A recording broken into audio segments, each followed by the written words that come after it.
Era una noche cualquiera, o eso parecía. El viento arrastraba polvo sobre la carretera que conecta Buenos Aires con San Pedro, en el corazón de Sinaloa. A lo lejos, los faros de un Chevrolet Chevy brillaban bajo la luna, inmóviles, como si el tiempo se hubiera detenido.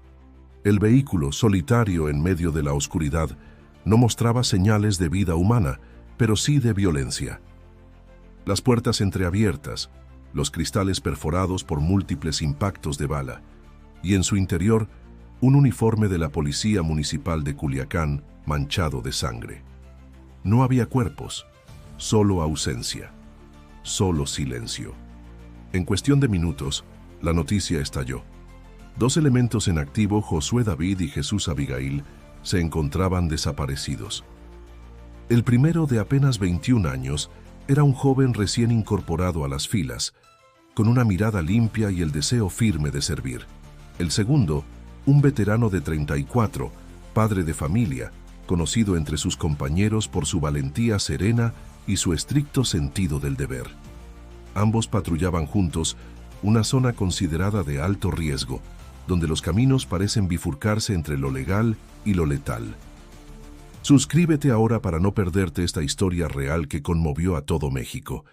Lo que estás por escuchar no es una ficción, es la crudeza de una guerra que muchos prefieren ignorar. Horas después del hallazgo, los peritos llegaron al lugar. La cinta amarilla fue extendida. Los focos de las patrullas recortaban figuras en la noche.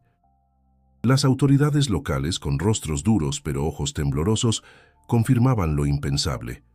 No se trataba de un accidente, sino de un ataque directo. La Secretaría de Seguridad del Estado lanzaba el comunicado oficial. 2 elementos han sido privados de su libertad entre Buenos Aires y San Pedro, cerca del puente. Uno de 21 años, otro de 34. Se recibió el reporte a las 11:43 horas. La comunidad sintió el golpe. En la pequeña estación donde Josué y Jesús trabajaban, reinaba un silencio abrumador. Algunos compañeros lloraban en privado. Otros, con los puños cerrados, murmuraban que esto era solo el comienzo. Los rumores crecían. Se decía que el crimen organizado había intensificado su ofensiva contra las fuerzas de seguridad tras la última ofensiva en la sierra. Se hablaba de una guerra silenciosa entre la Malliza y los Chapitos, y de que los policías eran ahora blancos móviles. Pero la respuesta institucional no tardó. Desde la capital del país, el caso llegó rápidamente a oídos de la presidenta Claudia Sheinbaum. En medio de una agenda marcada por la reactivación económica y la pacificación nacional, aquel informe se sintió como una afrenta personal. La escena del Chevy abandonado apareció en las pantallas del Centro Nacional de Inteligencia. Los detalles eran claros: 2 agentes activos, sin señales de vida, secuestrados en territorio narco. Claudia se quedó mirando la fotografía por largos segundos.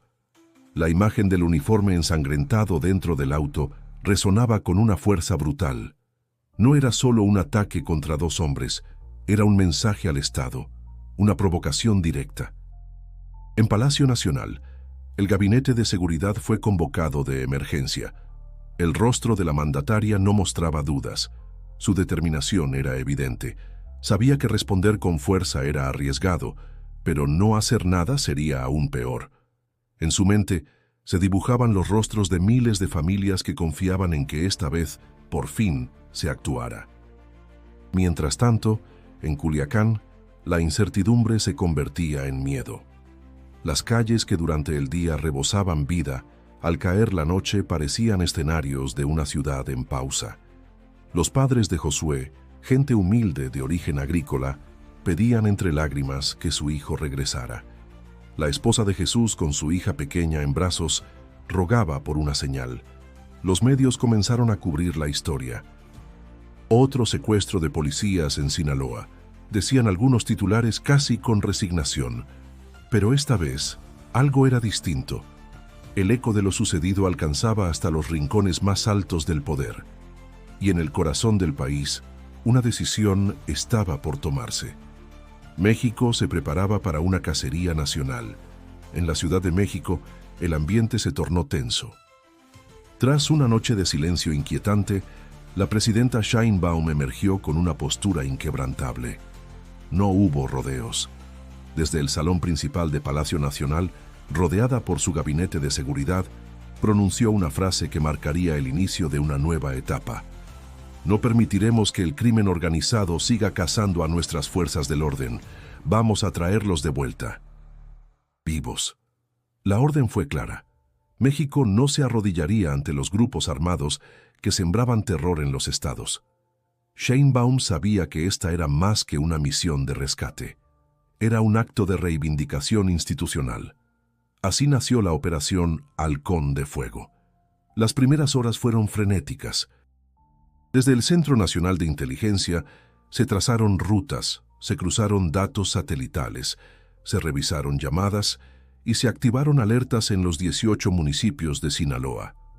Drones de alta tecnología comenzaron a sobrevolar las zonas rurales donde se sospechaba que podrían estar ocultos los secuestradores. Se establecieron puestos de control en todas las salidas de Culiacán, Navolato y Cozalá. Un convoy militar partió desde Mazatlán, otro desde Los Mochis. Equipos de élite del Ejército, la Marina y la Guardia Nacional convergían hacia un mismo centro operativo. En total, más de 1,000 elementos fueron desplegados en menos de 24 horas. La cacería había comenzado. Mientras tanto, la tensión en Sinaloa crecía. La población, acostumbrada al silencio cómplice y a la ley no escrita del narco, comenzaba a sentir el peso del Estado. Helicópteros surcaban los cielos. Las escuelas suspendieron clases. En las colonias más conflictivas, el sonido de las sirenas era constante. Las redes sociales estallaban con videos de movimientos militares, retenes y rumores de enfrentamientos. En los noticieros nacionales, la historia ocupaba los primeros titulares. Las imágenes del Chevy abandonado, del uniforme ensangrentado, del rostro juvenil de Josué David y del semblante serio de Jesús Abigail conmovían incluso a los más escépticos. Se hablaba de héroes, de mártires, de un Estado que por fin reaccionaba. La familia de Josué, en una humilde casa de techo de lámina, veía las noticias con angustia. Su madre, con los ojos rojos de tanto llorar, repetía que su hijo siempre soñó con ser policía porque quería proteger a los demás. No entendía por qué ahora nadie le podía proteger a él. En otra parte de Culiacán, la esposa de Jesús sostenía a su hija frente a un altar improvisado con una vela y la foto de su esposo. Sus palabras eran un susurro. «Resiste, por favor. No te vayas aún». La incertidumbre era tan densa que se podía cortar con un cuchillo. Las autoridades locales, presionadas por el gobierno federal, comenzaron a colaborar abiertamente, aunque con reservas. El miedo seguía presente. Muchos sabían que hablar era firmar una sentencia, pero el despliegue federal daba esperanzas. Algo, al fin, estaba cambiando. Dentro del centro de operaciones, los analistas trabajaban sin descanso. Los mapas electrónicos parpadeaban con posibles ubicaciones. Las señales eran confusas, pero se estrechaba el cerco. A cada minuto, nuevas unidades se sumaban a la búsqueda. La operación Halcón de Fuego se transformaba en una red cada vez más cerrada. En paralelo, Sheinbaum mantenía contacto directo con los mandos en el terreno. Su presencia era constante. Exigía reportes detallados. No quería cifras, quería nombres, quería acciones. Rechazaba las excusas. La vida de 2 agentes no puede perderse en el papeleo, dijo una noche al secretario de la Defensa. La determinación presidencial generaba reacciones mixtas. Algunos celebraban la postura firme, otros temían represalias, pero todos sabían que el país observaba. Cada paso, cada decisión, cada silencio era escrutado con lupa. En una conferencia nocturna, la presidenta apareció nuevamente. Su mensaje fue directo: no descansaremos hasta encontrar a Josué y Jesús. Y que les quede claro a quienes los tienen: no hay cueva donde puedan esconderse. Vamos por ellos. Esa noche, en las radios de los soldados desplegados, la voz se repitió como un eco de guerra. La esperanza se mezclaba con la tensión. En la oscuridad de las montañas y los pueblos fantasmas, se preparaba el siguiente paso. La búsqueda no había terminado. Apenas comenzaba. El amanecer trajo algo más que luz sobre Sinaloa. Una llamada anónima, recibida en la base de la Guardia Nacional en Culiacán, cambió el ritmo de la operación. La voz era masculina, tensa y decidida. No pidió recompensa, no dio su nombre, solo dijo: «Están vivos. Los tienen en una finca al sur de Costa Rica, cerca del Canal Viejo. No esperen mucho». La llamada fue trazada, pero el número desapareció de la red segundos después. Aún así, los analistas confirmaron que el patrón coincidía con movimientos previos detectados en la zona. La información no podía ser ignorada. En menos de una hora, un escuadrón de reconocimiento partió hacia la zona señalada. La finca estaba oculta entre árboles, rodeada por campos abandonados y caminos de tierra erosionados por el tiempo. Al acercarse, los soldados no encontraron resistencia, solo abandono. Pero lo que hallaron dentro confirmó las sospechas. Sangre seca sobre el suelo, restos de alimentos, esposas tiradas junto a una esquina y, lo más revelador, fragmentos de uniformes policiales rotos, manchados. El ambiente se congeló. La sensación era clara. Habían estado allí, pero ya no. Lo más revelador fue un teléfono olvidado bajo un colchón destrozado. Contenía un solo video, de apenas 47 segundos. No necesitaba más. La grabación mostraba a Josué y Jesús sentados, vendados con las manos atadas. Ambos respiraban. Detrás de ellos, hombres armados con pasamontañas. Uno de ellos hablaba directo a cámara, con voz alterada digitalmente. El mensaje era escalofriante. Esto es una advertencia al gobierno federal. No toquen nuestras rutas, no invadan nuestro territorio. Sus hombres morirán si siguen. El rostro de uno de los encapuchados, aunque oculto, dejó entrever detalles claves. Un tatuaje visible en el cuello, una cicatriz al borde del ojo izquierdo. Los analistas lo identificaron en minutos. Se trataba de El Caimán, un operador de los Chapitos conocido por encargarse de la vigilancia en zonas rurales. El vínculo era directo, el mensaje también. El descubrimiento fue reportado de inmediato a Palacio Nacional. Sheinbaum, al ver el video, apretó los dientes. El impacto era evidente. Ya no solo se trataba de dos policías desaparecidos, se trataba de un desafío abierto a su gobierno. Una línea roja había sido cruzada. La presidenta no vaciló. Ordenó aumentar el perímetro de búsqueda, ampliar los puestos de control e intensificar el rastreo aéreo. Cada dron disponible fue redirigido hacia la zona entre Costa Rica y El Dorado. La instrucción era precisa. Si los agentes estaban vivos, debían ser encontrados antes de que los movieran otra vez. Paralelamente, los investigadores comenzaron a atar cabos sueltos. Josué, apenas unos días antes de su desaparición, había presentado un informe interno sobre presuntas filtraciones dentro de la corporación. Nada grave, al parecer, pero suficiente para encender sospechas. Jesús, por su parte, había recibido una llamada amenazante que no había reportado oficialmente. Según su compañero de patrulla, el mensaje era simple: «Estás pisando terreno ajeno». ¿Habían sido marcados desde dentro? ¿Alguien los había entregado? La duda comenzó a morder desde adentro. La policía municipal fue auditada. Se revisaron llamadas, turnos, reportes y se detectaron omisiones inquietantes.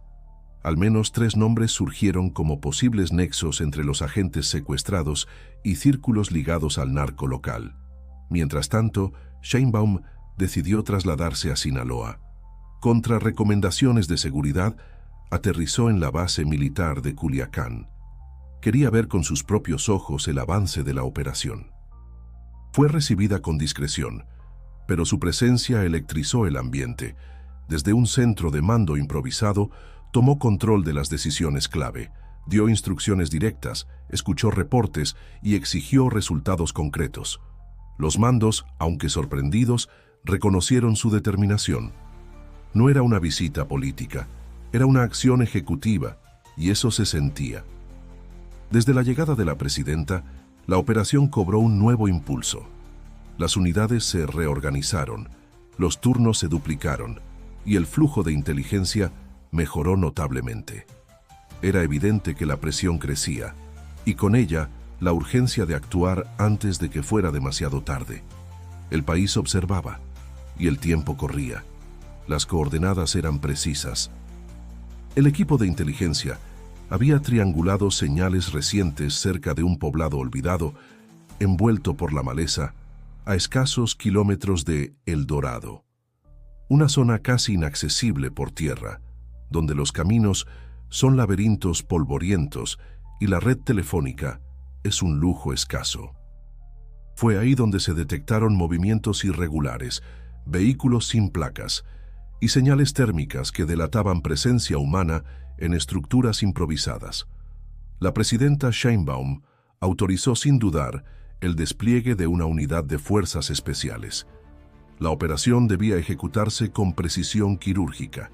No podía haber margen de error. Cada minuto contaba. Los soldados avanzaron en silencio, ocultos entre la vegetación. Cuando finalmente cercaron el complejo, hallaron una escena perturbadora. Una choza reforzada con láminas oxidadas, bolsas de alimento reciente, huellas frescas y, sobre todo, un rastro de sangre reciente que conducía hasta una habitación con candados rotos. Dentro, solo silencio. Los captores ya no estaban. Pero habían dejado atrás algo más valioso que pistas. En un rincón, medio oculto entre trapos sucios, uno de los soldados encontró una pequeña cámara de seguridad con una tarjeta de memoria aún intacta. En su interior, grabaciones que confirmaban lo impensable. Josué y Jesús habían sido mantenidos allí durante varios días. Aparecían visiblemente golpeados, pero vivos.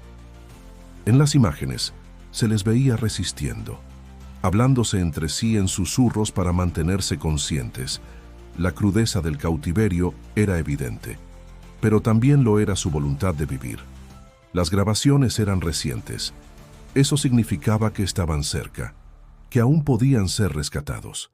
Al revisar los alrededores, el equipo localizó una serie de huellas que se alejaban hacia una zona boscosa más densa. Dos de ellas eran pequeñas, regulares, las otras más grandes, con un patrón que indicaba vigilancia armada. La hipótesis era clara.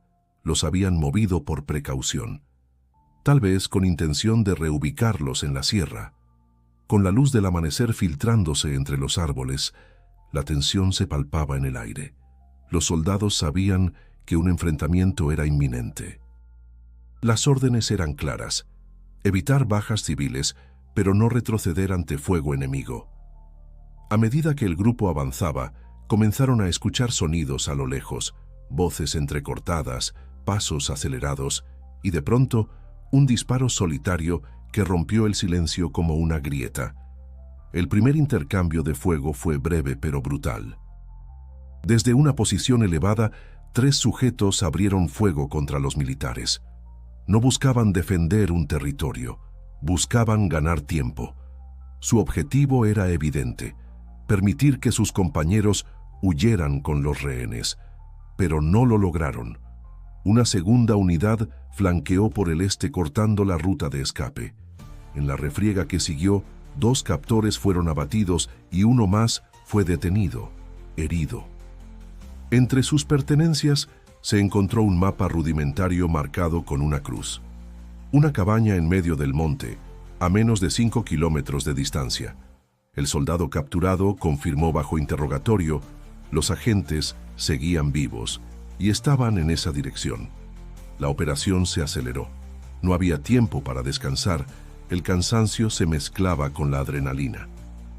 Cada paso era un riesgo, cada sombra una amenaza, pero la posibilidad de hallarlos con vida empujaba a todos hacia adelante. En el centro de mando, Sheinbaum recibía los informes en tiempo real. Su rostro permanecía serio, enfocado. No celebraba todavía. Sabía que nada estaba asegurado, que un solo disparo podía cambiarlo todo. Mientras las tropas se aproximaban al objetivo, el silencio volvió a adueñarse del monte. Solo el canto de algunos pájaros rompía la monotonía del paisaje. Era el preludio de lo inevitable. La cabaña apareció entre los árboles, cubierta de maleza, como si intentara desaparecer del mundo. Las puertas estaban cerradas desde fuera. No había movimiento aparente. Pero el instinto de los soldados les decía otra cosa. Rodearon la estructura, y al escuchar un leve golpe desde el interior, se miraron entre sí. No fue un animal, era un código, una señal. El momento había llegado. El tiempo se detuvo. Los soldados intercambiaron miradas breves antes de actuar. Uno de ellos, con manos firmes, giró la cerradura con cuidado. Al abrir la puerta, el olor a encierro, sudor y miedo se escapó como un suspiro contenido. En el interior, bajo una luz tenue filtrada por una rendija del techo, dos figuras apenas distinguibles levantaron la cabeza. Josué David y Jesús Abigail. Estaban vivos. El primero, recostado contra una pared, tenía el rostro cubierto de moretones, pero aún podía hablar. El segundo, más débil, respiraba con dificultad, pero al ver los uniformes militares, una lágrima silenciosa rodó por su mejilla. Habían resistido contra el dolor, el miedo, la incertidumbre, contra la muerte. Los soldados no dijeron palabra, solo los envolvieron con mantas térmicas, les ofrecieron agua y aseguraron la zona. Era una victoria, sí, pero también una herida abierta. La operación Halcón de Fuego no solo había cumplido su objetivo, había demostrado que el Estado mexicano podía responder, que la justicia no siempre llegaba tarde. Al salir de la cabaña, Josué pidió una llamada.